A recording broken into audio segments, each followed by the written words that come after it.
o responsables. En este espacio se habla de la propiedad privada, del Estado de Derecho, de la economía de libre mercado. Se habla de principios y funciones de la libertad en todos los ámbitos de la vida nacional. Aquí se habla libertad. RCR presenta Aquí se habla libertad con Víctor Maldonado. Muy buenos días, hoy lunes 10 de febrero del año 2020. Muchísimas gracias a todos los que nos acompañan hoy a través de cualquiera de los medios que tienen para vincularse con nosotros y para oír la señal de RCR. Por Twitter, @RCR750. También me pueden seguir por @BJMC, mi Twitter personal, mi cuenta de Twitter personal. Por Periscope, @RCR750. Por RCR.tv. Por TuneIn, por YouTube. Saludos a los amigos del chat de... Espero que estén bien y que hoy, digamos, la compañía esté animada por un maravilloso debate. Muchas gracias a Jaime Nestares en la dirección general de la estación, en la gerencia de producción Wilip Sarcaya, en la producción Catherine Manzano, en los controles César Arteaga y bueno, quien los acompaña hoy, Víctor Maldonado. Hoy es día de Santa Escolástica Virgen.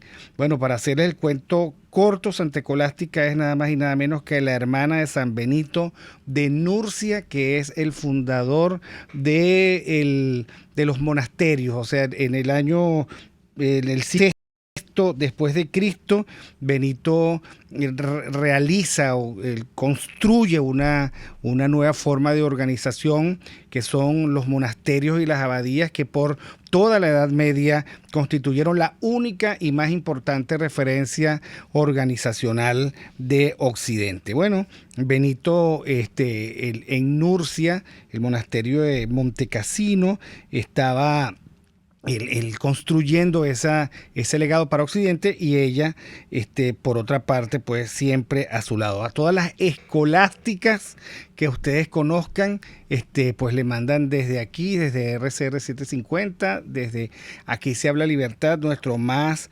importante y fraternal saludo.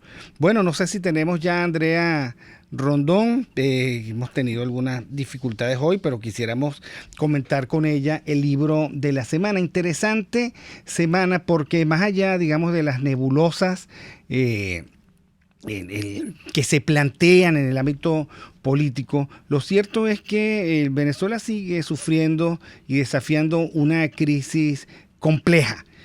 Yo hoy coloqué una pequeña encuesta en mi cuenta de Twitter, @BJMC, y yo le preguntaba a todos ustedes, si usted tuviera que seleccionar el problema más importante del país, ¿cuál de los siguientes sería? El desguace económico, la indefensión sanitaria, el colapso de los servicios, la escasez de la gasolina. Lo cierto es que por ahora la gente ha tomado partido por el desguace económico, lo que va a contrapelo contra esa tendencia a creer de que tenemos una economía normalizada que está remontando vuelo, el que significa una ventanilla de esperanza. La gente sufre y vive el desguace económico. Otros dicen, mira, no dejes por fuera el colapso del sistema judicial porque no tenemos ni economía, pero tampoco tenemos seguridad jurídica. O sea, Venezuela vive la misma crisis de siempre, agudizada, acentuada, y no hay que olvidar que los millones de venezolanos que aquí vivimos, pues tenemos una experiencia extrema, desagradable, con cualquiera de las expresiones de la realidad, bien sea la economía, bien sea el miedo que tenemos a la enfermedad. Ahora se habla de la tuberculosis en Caracas como si fuese gripe. Significa que estamos viviendo de nuevo el contacto terrible con enfermedades decimonónicas. O sea, estamos volviendo a la época de María, de Jorge Isaac. No hablemos de la falta de agua en Caracas y en el interior de la República, mucho menos hablemos de la bajísima calidad del suministro eléctrico. Y como les comentaba yo, la semana pasada uno sale de Caracas y empieza a observar la escasez de gasolina, las colas en todas las bombas y estaciones estaciones de gasolina, lo que indica es que pareciera que Caracas es el último bastión, pero es un bastión ya muy malogrado, muy malogrado. Pero muchas veces pasamos por alto de que esta es la verdadera realidad y quedamos escandilados por algunas cosas que también en contraste hay en nuestras principales ciudades.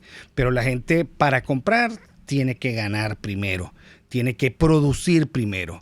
Y en un país como este, sin empresas, sin comercio, sin economía, es muy difícil que ese abismo se pueda acortar entre nuestras necesidades y nuestra capacidad de solventarlas. Pero tenemos ya a Andrea Rondón. Andrea, bienvenida. ¿Cómo estás? Feliz lunes, 10 de febrero, Día de Santa Escolástica.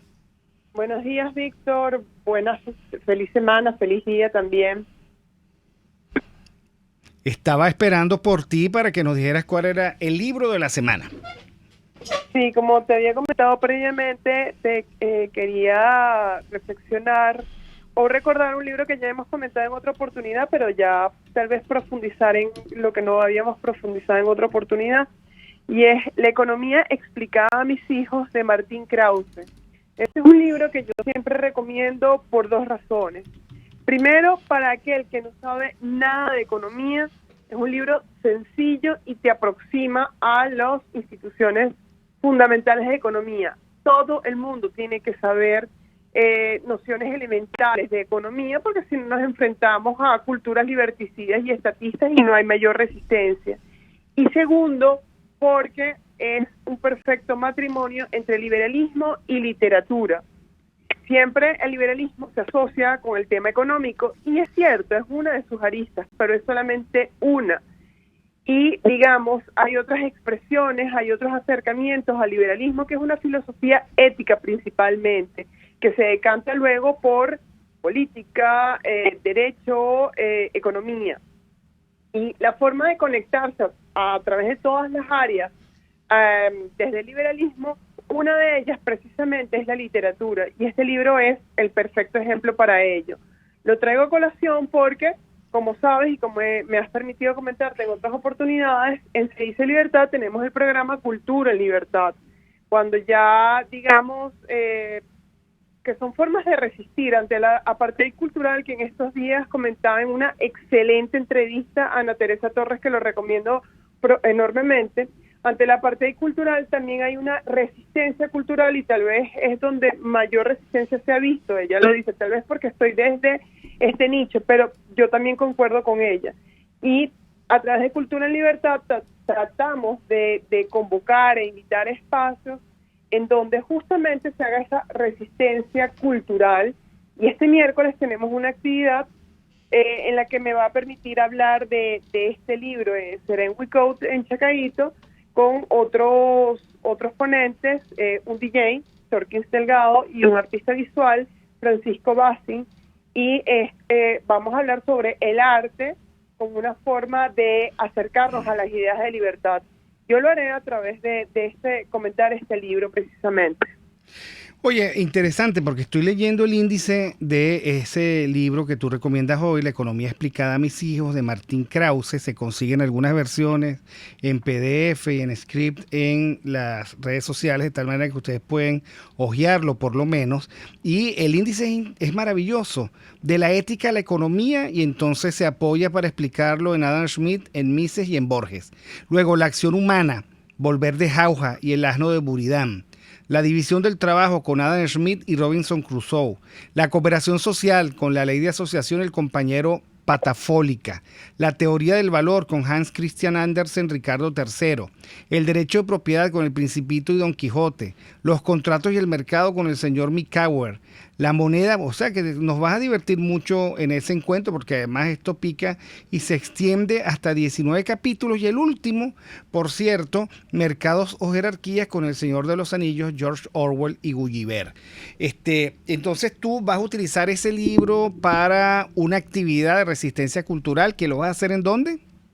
En Wicout, en Chacaíto. Es un edificio de coworking que de hecho aparece, la dirección exacta aparece en las redes de Se Dice Libertad, y va a ser a partir de las 4 de la tarde junto con otros ponentes. Uno se referirá a la música, Torkins Delgado, que es un DJ, y Francisco Bassin, que lo va a hacer desde las artes, las expresiones plásticas. Yo lo voy a hacer a través de este libro, que excelente que hayas leído el índice, porque no tiene que ser una lectura profunda, lo hace a través de cuentos infantiles, porque Krause, en su anécdota de cómo escribió este libro, trataba de explicarle literalmente, economía explicada a mis hijos, trataba de explicarle a sus hijos, unos niños, de qué iba su profesión como economista.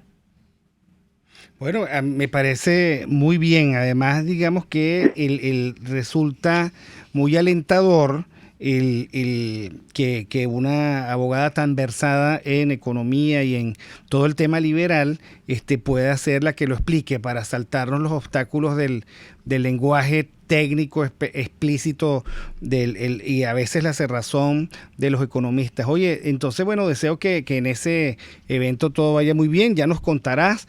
En todo caso, es una expresión, como tú dices, de resistencia y desafío cultural, porque no nos podemos dejar efectivamente. Y no nos podemos dejar irnos tampoco sobre lo convencional. La economía tiene sus requisitos, la economía libre tiene su institucionalidad. Cualquier cosa no es economía libre y nosotros no tenemos por qué resignarnos a cualquier cosa, así como no tenemos que dar por bueno, qué sé yo, el petro, imagínate tú, ese engendro que no es ni chicha ni limonada, pero que se quiere imponer por la fuerza. La economía es todo lo contrario a la imposición forzada de condiciones y situaciones, ¿no te parece? Sí, la economía son acuerdos, la economía es trabajo cooperativo, la economía es la disciplina a través de la cual podemos entender que el liberalismo no es solamente individualismo, sino es la mejor forma de entender que la persona, el hombre, forma parte de una sociedad y que debe trabajar junto con otros. Tú lo mencionaste en uno de los capítulos de Adam Smith de este libro, la división del trabajo cooperativo, no es nada impuesto. Creo que también Alberto Venegas Lynch, en uno de sus artículos criticando la y entre comillas, economía socialista, es entre comillas porque son imposiciones, y eso es todo lo contrario a lo que es la economía verdaderamente. Una última pregunta, y es una preocupación. ¿Cómo hacemos para que esto se extienda? Hay un país el que está todavía en ayunas de todo esto y que está de espaldas a todo en este momento, tratando de resolver la lógica propia de la supervivencia. ¿Qué podemos hacer para que esto pueda ser todavía más masivo?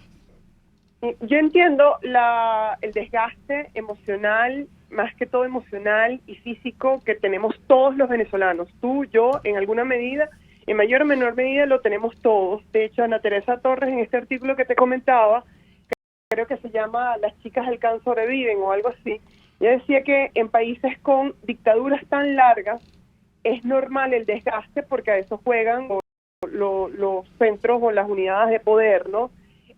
Pero que aún en esos países, ya Venezuela forma parte lamentablemente de esos países con largas dictaduras, tú ves ves pequeños espacios, sean pequeños, en búsqueda de resistencia, de respiro.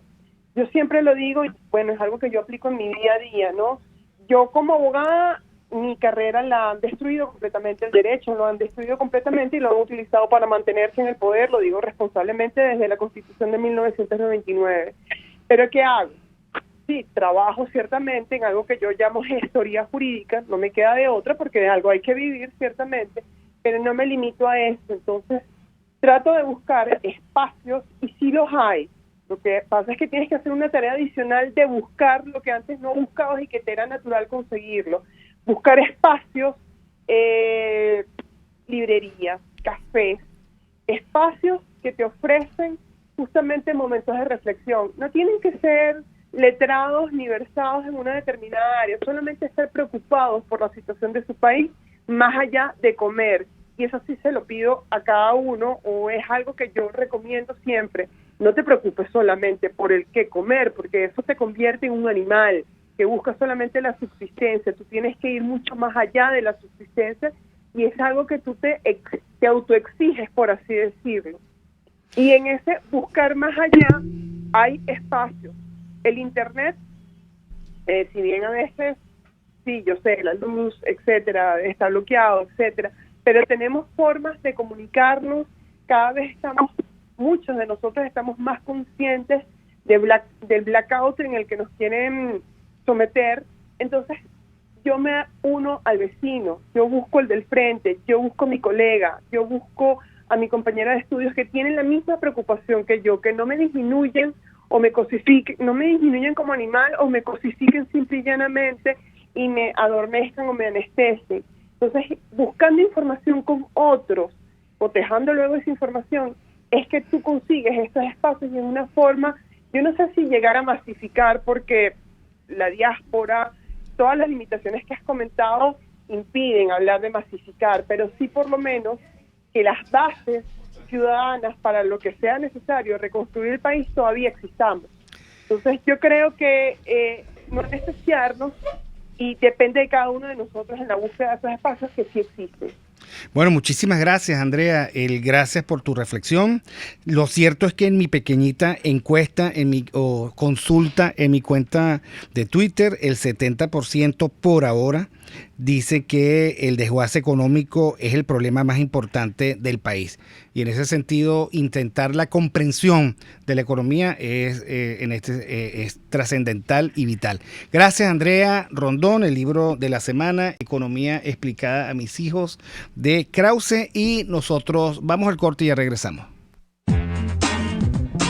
Aquí se debaten temas de interés nacional e internacional. Aquí se habla libertad con Víctor Maldonado.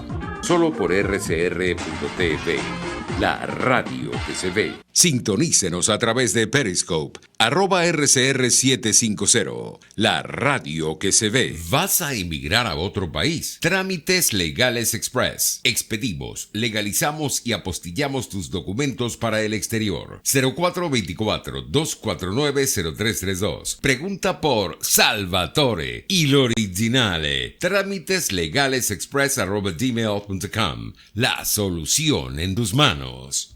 Serovka es una empresa que cuenta con un equipo de físicos, médicos, ingenieros, arquitectos y técnicos que brindan protección y seguridad radiológica a todas las clínicas. Serovka también ofrece capacitación al personal médico, técnico y de enfermería, así como la divulgación científica a pacientes sobre radioterapia, medicina nuclear y radiodiagnóstico. www.serovka.com y en las redes @Serovka. Serovka, empresa líder en protección radiológica con cobertura en toda Venezuela, América Latina y el Caribe. Ideas para alcanzar un país con libertad económica, democracia política y seguridad jurídica. Aquí se habla libertad con Víctor Maldonado. Solo por RCR.tv, la radio que se ve.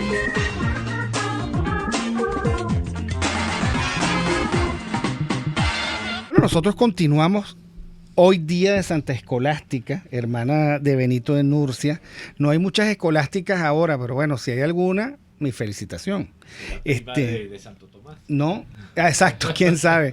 Pero lo cierto es que, bueno, también nos acompaña hoy, como ya les había anticipado, el Luis Barragán, @LuisBarragánJ, diputado a la Asamblea Nacional por el Estado de Aragua, afiliado a 20 Venezuela e integrante de la fracción 16J. Con él vamos a hablar en algún momento sobre la universidad, que es un tema que Luis Barragán lleva con muchísimo tesón, muchísima fortaleza, muchísima consistencia. Vamos a ver si entendemos qué es lo que está pasando allí. Pero tenemos en este momento a Marta Hernández, @MartaMDA.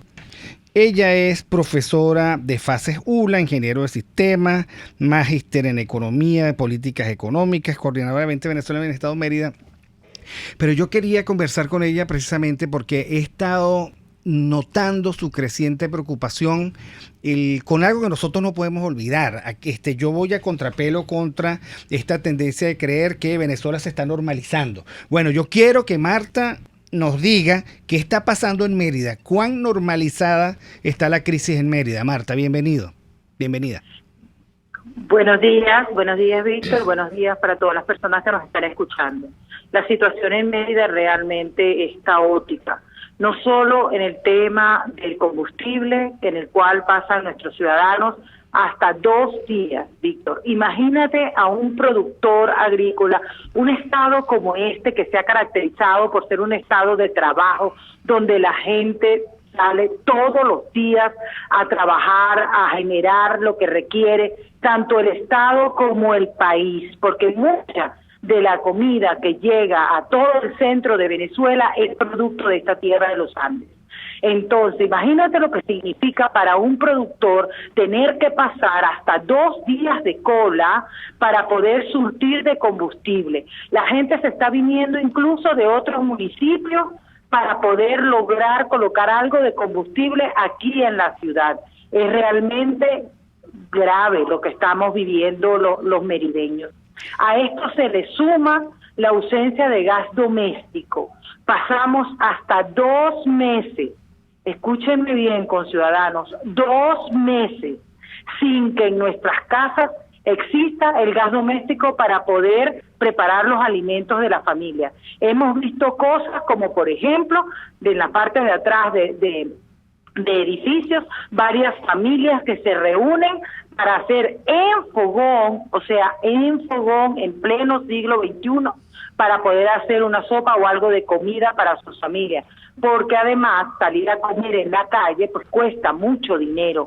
Por tanto, es muy grave la situación que tenemos con el gas doméstico. Y aunado a esto, por si fuera poco, entonces tenemos las fallas de energía eléctrica. O sea que las familias que con mucho esfuerzo lograron comprar sus cocinas eléctricas para poder paliar la situación ante la ausencia del gas doméstico, tampoco pueden hacerlo porque tampoco tienen electricidad.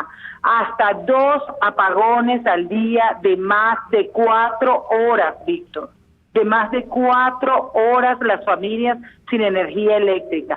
Ya para muchos hogares venezolanos, lo común es reunirse en las noches alrededor de una vela en la sala o en el porche de su casa, si está en su casa, o en la sala de su apartamento, si viven en apartamentos, porque sencillamente energía eléctrica no hay. Eso ha generado un retraso de absolutamente todos.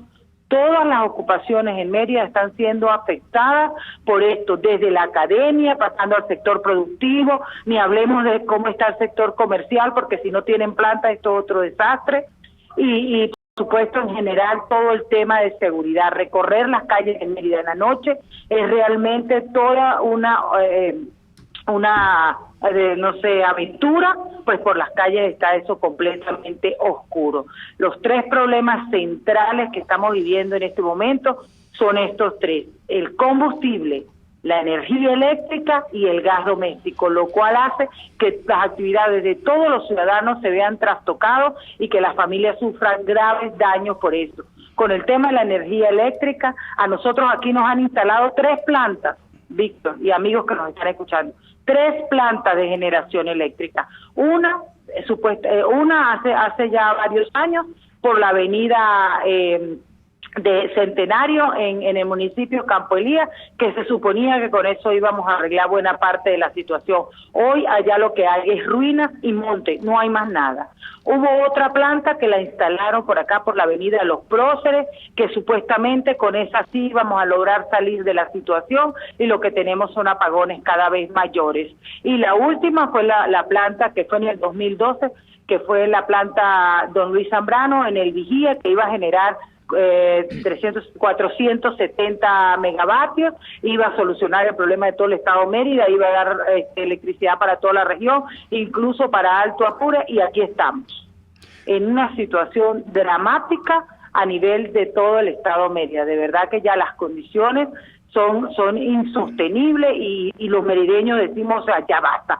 No puede ser que con la vida de un venezolano se juegue de esa manera. Esto viola los derechos humanos, el derecho a la vida, el derecho a desarrollar nuestras actividades económicas, académicas, sin ningún tipo de limitaciones, y eso es lo que hoy estamos viviendo en el estado de Mérida, con estos apagones, con la falta de combustible, con la falta de gas doméstico. Esto es el día a día nuestro, Víctor.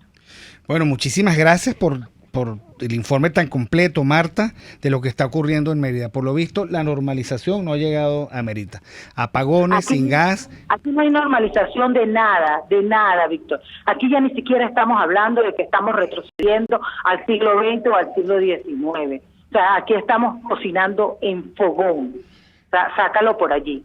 Esto aquí no hay nada normalizado. Sencillamente los venezolanos, como personas capaces que somos, estamos tratando de poder seguir manteniendo nuestras familias a flote, pero con la capacidad y la entereza intacta de que tenemos que salir de este sistema que hoy está acabando con los venezolanos. El socialismo destruye y esta tiranía se ha encargado de acabar o de querer acabar con la familia venezolana, pero aquí seguimos firmes, estamos unidos y no vamos a descansar hasta ser libres, Víctor. Bueno, muchísimas gracias. Marta Hernández, @Marta con HMDA en Twitter, coordinadora de 20 Venezuela en Estado Mérida, profesora de FACES ULA, ingeniero de sistemas, magíster en economía y en políticas económicas.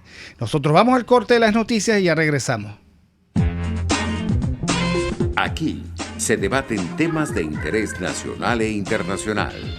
Aquí se habla libertad con Víctor Maldonado.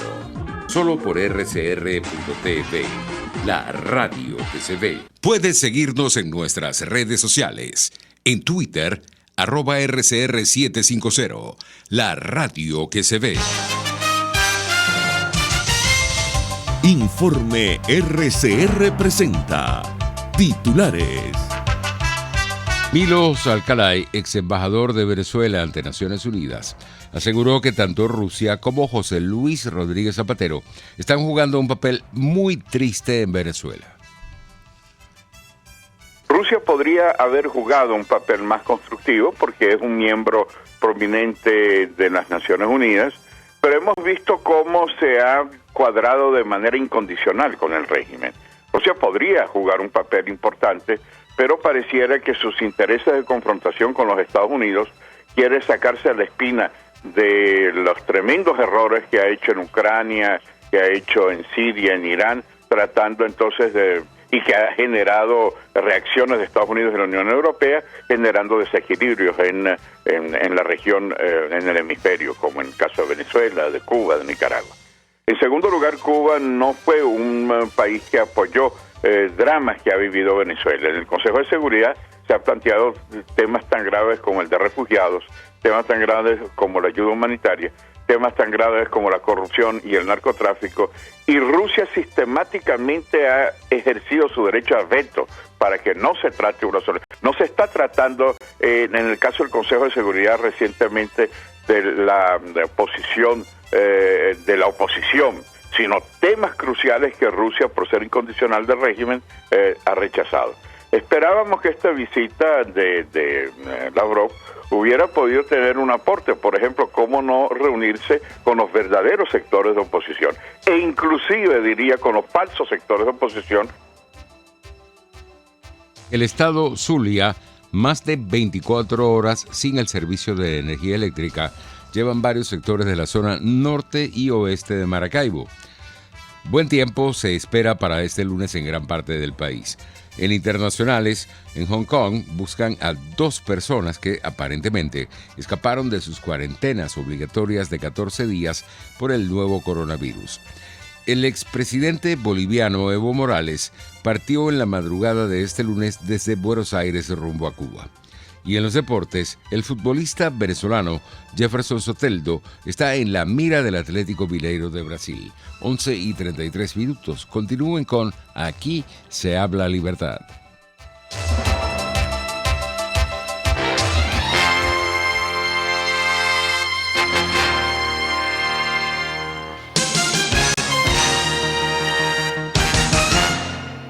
Buenos Restaurante ofrece el más variado y extenso menú gastronómico para los comensales más exigentes. Si lo que deseas comer no está en su menú, sus maestros del arte culinario te lo elaboran como tú deseas. Acércate y calma tu antojo. En la 6ª Avenida de Altamira, entre 3ª y 5ª Transversal, está Buenos Restaurante, único y especial. Abraham Lincoln, 16º presidente de Estados Unidos. Los que niegan la libertad a otros no la merecen para ellos mismos. En RCR somos vanguardia. Toda la programación de tu RCR también la puedes seguir a través de la internet. Audio y video en tiempo real. Noticias y mucho más. No te pierdas ni un segundo de nuestra programación. No hay excusa ni cadena que valga para que dejes de escucharnos. Ingresa a rcr.tv, la radio que se ve. RCR 750 AM, porque lo bueno une.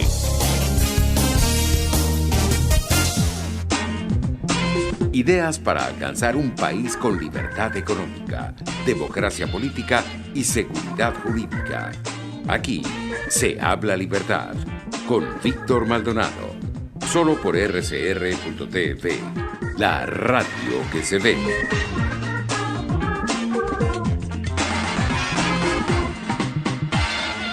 Bueno, nosotros continuamos en Aquí se habla libertad de hoy lunes 10 de febrero del año 2020, día de Santa Escolástica, dice Hugo Duarte por el canal YouTube de RCR 750. En Venezuela vivimos en la era del cuaternario, creamos una nueva categoría de países a nivel mundial, el sexto mundo, el doble de ese tercer mundo en donde antes pertenecíamos. Es así, Hugo, es así, o sea, un país que ha vuelto a la leña, y no puede ser un país que pueda tener nada que ver con una economía normalizada, por más bodegones que haya. Ese no es el tema. Bueno, pero tenemos a Luis Barragán. Él es diputado de la Asamblea Nacional por el Estado de Aragua, afiliado a 20 Venezuela, integrante de la fracción 16J. Y yo algo admiro de Luis Barragán es el llevar adelante, sin olvidarlo, el tema de la universidad. La universidad como problema, él lo llama la universidad urgente. ¿Qué es lo que está pasando? ¿Cuál es la amenaza fundamental en este momento que tienen las universidades? Buenos días, gracias Víctor. El peligro fundamental, principal, estelar que estamos atravesando es la pérdida incluso de la noción misma de universidad. A la dictadura en curso no le interesa tener sectores ilustrados de la sociedad porque el proyecto se sintetiza en una sociedad de ágrafos, en una sociedad de supervivientes y además en una sociedad de delatores. Y por supuesto la noción, la idea básica, fundamental de la universidad escapa de este propósito y estamos en un inminente peligro de perderla. Podemos apelar a cualquier, o el régimen puede apelar a cualquier eufemismo, pero el propósito esencial es el de liquidar cualquier disidencia y menos tolerar las fuentes de conocimiento, la búsqueda de la verdad, la sistematización por las inquietudes intelectuales, espirituales y culturales de una sociedad que se resiste a ser sojuzgada. Esta es la idea fundamental y esto se ha expresado en los últimos tiempos a través de una sentencia del TCJ del 27 de agosto de 2019, mediante la cual pretende, por las reglas ideadas, de acuerdo a los altos estamentos y a la burocracia de este gobierno de mafias usurpador, pretende elegir a través de estas reglas a los elencos que vayan a servir de sepultureros, en definitiva, de la universidad venezolana. Ahora, en ese problema, o sea, el problema es el siguiente. Hay una sentencia que obliga a unas elecciones en las universidades, sus autoridades rectorales, pero con un cambio, y es que cada miembro de la universidad, empleado, obrero, estudiante, profesor y egresado, es un voto. Así es. De tal manera que con eso el régimen pretende torcer el espinazo a la autonomía universitaria y a la esencia de la universidad, que es magisterial. Así Entonces, el colocar a empleados y obreros a votar a favor o en contra, pues tergiversa esa lógica porque simplemente pues incorporarán otros temas. Ahora, eso es desde el punto de vista, además de la tradición universitaria, de cómo se eligen a sus autoridades, ¿no? Así es.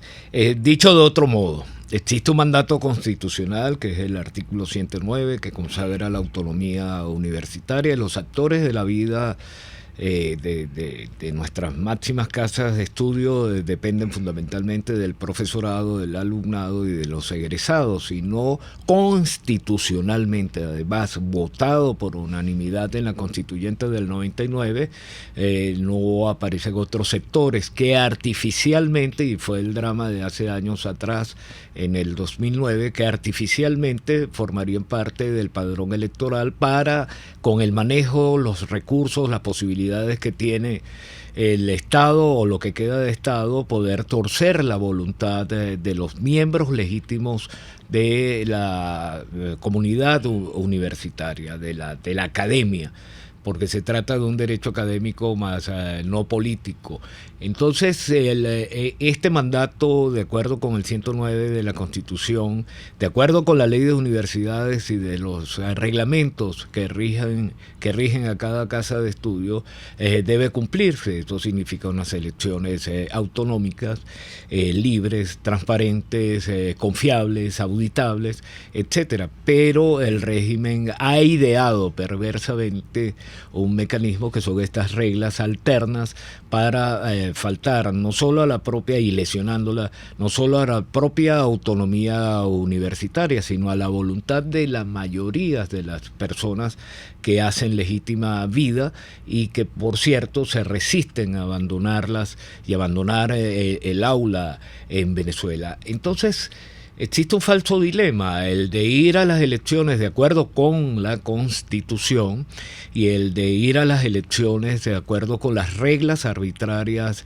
expresadas a través del ministro usurpador de Educación. Y es un falso dilema porque la Constitución es clara, inequívoca y expresa en relación al tema. Allí surgió la sentencia, que además no fue al fondo del asunto, incurrió en vicios de no de ultrapetita sino de extrapetita. Allí surge la sentencia, y además otro elemento malévolo, perverso, surge el plazo que se va a vencer el 26 de febrero, incluso como una pieza de negociación. Pero a las autoridades universitarias que confiaban en calladamente seguir administrando el problema y correr la arruga y pasar desapercibidos, tampoco aparecieron en los acuerdos o en los diálogos o en las conversaciones, en los interviews, en el entretenimiento que ocurrió en Noruega y en Barbados, porque además las élites de una acera u otra, que dirigen al oficialismo y a ciertos sectores de la oposición, y esto es necesario denunciarlo, le interesa poco o le interesa un bledo el destino de la universidad.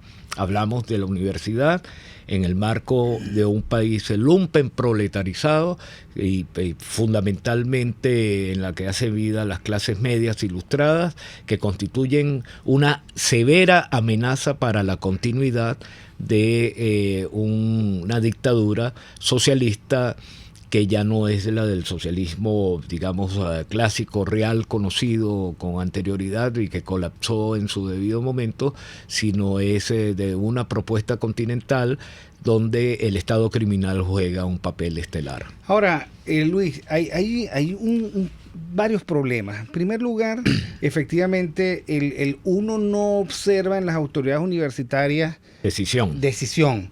Pero por otra parte, la autonomía universitaria ha sido lesionada por dos vías. La primera, por el presupuesto. Así es. Y eso no se ha resuelto. El que coloca y decide y define el monto de los recursos y la oportunidad de darlos, al final te pone de rodillas. Así es. Sobre todo en un país tan caribe, tan poco institucional, tan poco respetuoso de los espacios. Por otra parte, las universidades han tenido también una forma de manejar su autonomía. Yo siempre hago la misma crítica. Como Estado dentro del Estado. Donde los profesores se jubilan teniendo 40 años. Eso no tiene ningún sentido. Y después se van del país a hacer vida en otros lugares, algunos de ellos, y dejándole una inmensa carga inmanejable a las universidades. O sea, hay que hacer una revisión a la autonomía.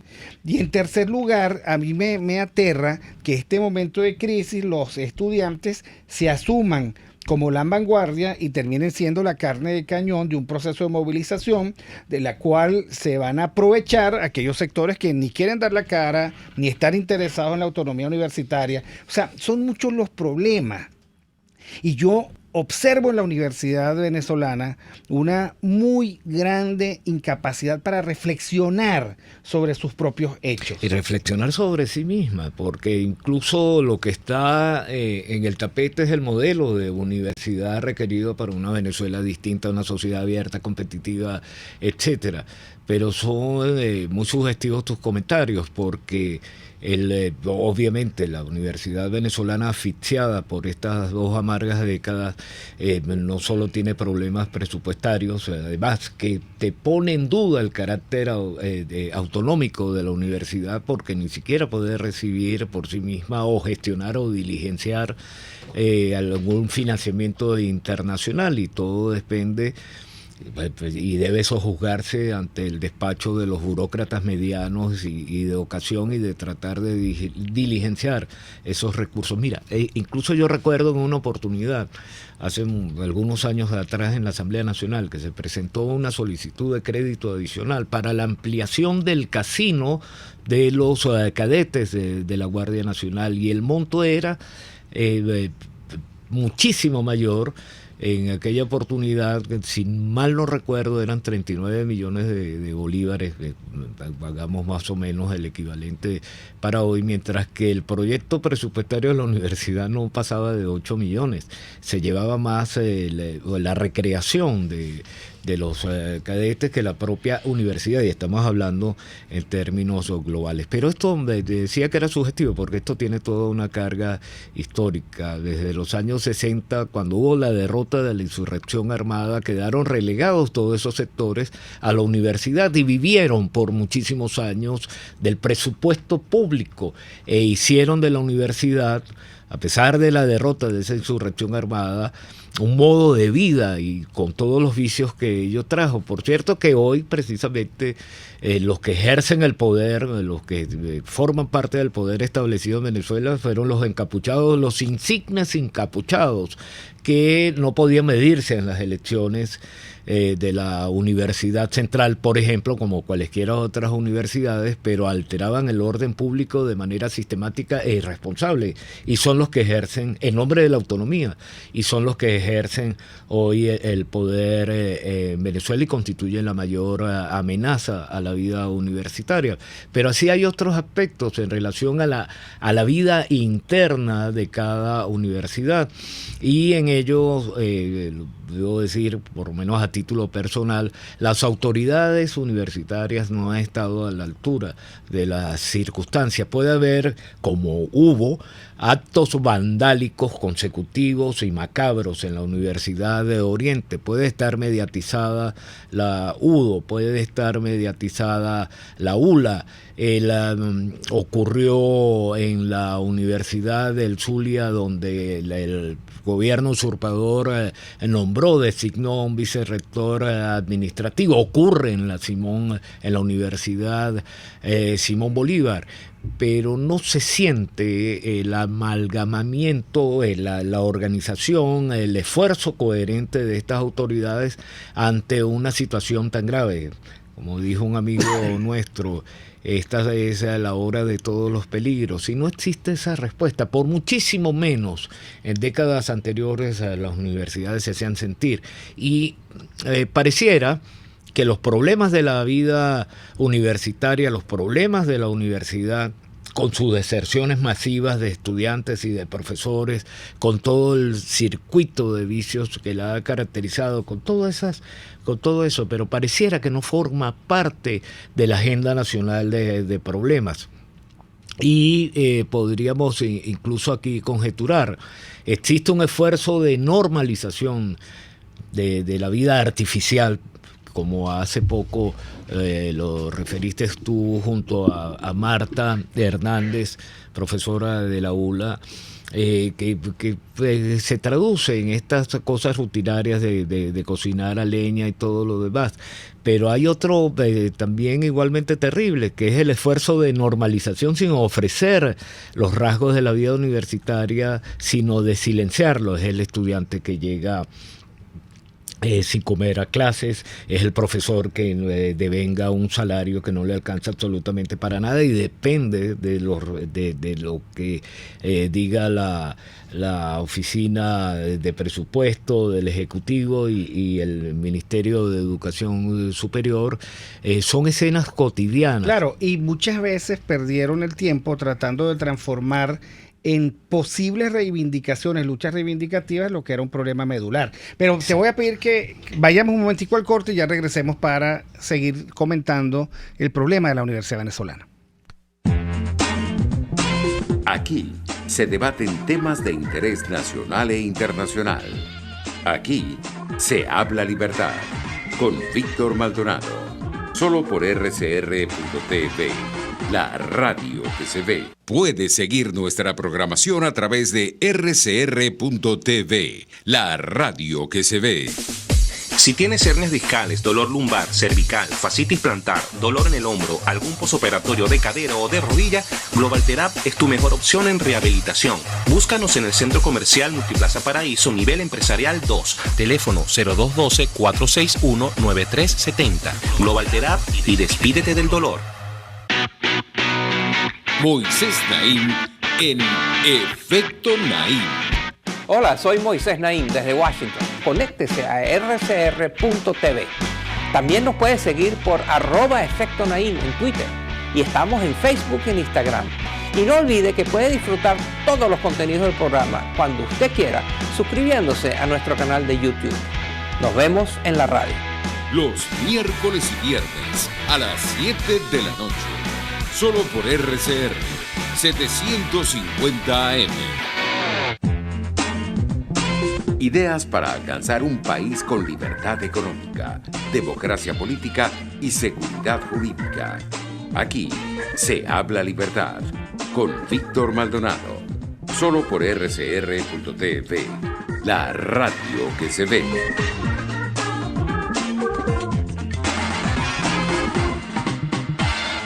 Bueno, tenemos unos 10 minutos más para seguir conversando sobre la Universidad Venezolana con el diputado Luis Barragán, que se ha cargado encima, digamos, el mantener el tema en onda, porque, digamos, entre tantos temas que compiten. Ahora, este régimen, una de las formas de destruir la academia es haber creado un sistema paralelo al que le concede todo, que es el sistema de las universidades bolivarianas, y haber tirado al pajón, al olvido, a las universidades autónomas, a las que les montó el cerco de que las autoridades tienen muchísimos años allí.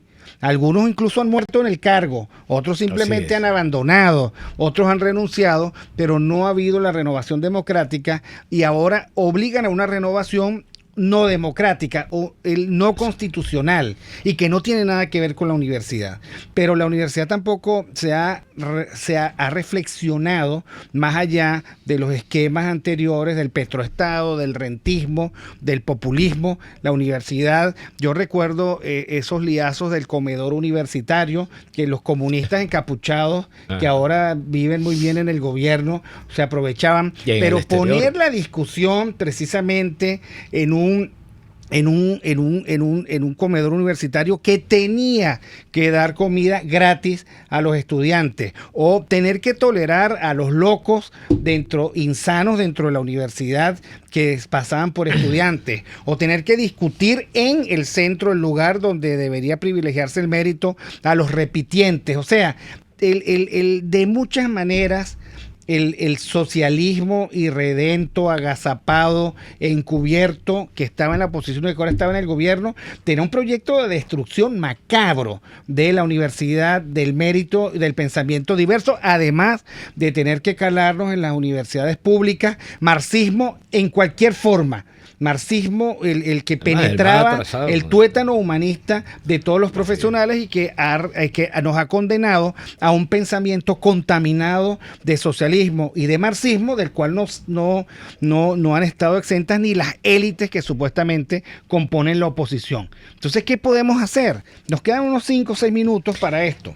La universidad debe encontrarse a sí misma. Esto es lo fundamental. En este proceso de transición que tarde o temprano va a llegar, debe encontrarse a sí misma y de responder a los retos y demandas del país, que espera de ella mucho más que este modelo al que tú te referiste, rentista de la vida universitaria. Y por lo demás debemos hacer un diagnóstico preciso de cómo es la universidad bajo la dictadura socialista, para no repetir más nunca la experiencia, porque como bien dices, no solo con la universidad sino con otras instancias de poder, el régimen intentó establecer una universidad paralela, organismos paralelos que además no responden tampoco, ni siquiera satisfacen la propia demanda de las personas que todavía cándida, ingenuamente siguen a la dictadura. Entrecomillados modelo universitario socialista perfectamente se puede tipificar en la Universidad Bolivariana, que no tiene excelencia académica alguna y no la puede tener tampoco, además no elige tampoco a sus autoridades, no existe gremio estudiantil ni gremio doctorado honoris profesional. causa a cualquiera. Y por supuesto lo subastan y lo rifan de acuerdo a las conveniencias políticas. Entonces, esto sin duda alguna hay que revisarlo, pero hay una idea fundamental que es el propósito, en definitiva, de esta dictadura: convertir a la universidad, seguirla nombrando como tal, en centros de adiestramiento, de producción y, en definitiva, militarizar la experiencia y la vida estudiantil. Hacia allá va el asunto: virtualizarla en la medida de lo posible y renegar de la formación presencial del aula como una experiencia no solo académica sino también vital, porque la universidad es una de las etapas de la vida en términos vivenciales más ricas que existen, sino como lo hemos referido en distintas oportunidades, lo que se busca es conatelizar a la universidad y eso convertiría al presidente de Conatel en el rector por excelencia de nuestras casas de estudio, sin credencial alguna, más que la de ser activista político, el de pedagogizarlas y de convertir, como lo hemos también referido, a las universidades en jardines hidropónicos que tampoco funcionan y que están destinados al fracaso, y el de crear brigadas de defensa teniendo por materia prima buena, bonita y barata al estudiantado para la defensa de los intereses, en última instancia, de los intereses geopolíticos de la dictadura. No existe todavía un nivel de discusión adecuado de la sociedad venezolana en torno a su universidad, porque la universidad misma se ha negado a reflexionar sobre sí, y en unas circunstancias como las que vive Venezuela, lo que esperan autoridades y líderes gremiales, con las honrosas excepciones del caso, es un hecho fortuito que les permita no solo sobrevivir, sino seguir andando por los rieles de las viejas experiencias de esa universidad rentista, acomodaticia y susceptible de la manipulación por el régimen, el gobierno de turno. Esto es un hecho que debemos en definitiva superar, y en esto hemos insistido en la fracción parlamentaria del 16 de julio en incontables oportunidades. Además, esto lo venimos advirtiendo desde finales de 2018, y no solo se ha tratado de la denuncia, sino de propuestas de acuerdo, de propuestas de distintos proyectos de leyes que hemos hecho en la Asamblea Nacional, pero no hemos corrido con la suerte de sensibilizar ante una tragedia que va a abrir sus puertas de sobrevivir esta dictadura socialista, y hará de la Universidad de Villanueva, por ejemplo, la sede del Partido Socialista Unido de Venezuela en un futuro mediano o lejano, donde pueda toda la burocracia con sus comisarios políticos decir qué debe pensarse en Venezuela, qué debe meditarse, cómo reflexionar, cómo asumir los retos. En definitiva, esta militarización del horizonte universitario de Venezuela significa descomposición y disolución de la propia idea de la universidad entre nosotros. Bueno, muchísimas gracias al diputado Luis Barragán, diputado de la Asamblea Nacional por el Estado de Aragua, afiliado a 20 Venezuela, integrante de la fracción 16 de julio, a Jaime Nestares en la dirección general de la estación, a Willy Sarcaya en la gerencia de producción, a los controles, a Catherine Manzano en la producción, en los controles a César Arteaga, y bueno, yo estuve aquí hoy acompañado del diputado Luis Barragán, quien les habló, Víctor Maldonado. Muy bueno el debate que está en este momento en el chat, pero se nos acabó el tiempo. Saludos. RCR presentó Aquí se habla libertad con Víctor Maldonado, solo por rcr.tv, en Twitter y Periscope, @RCR750, la radio que se ve.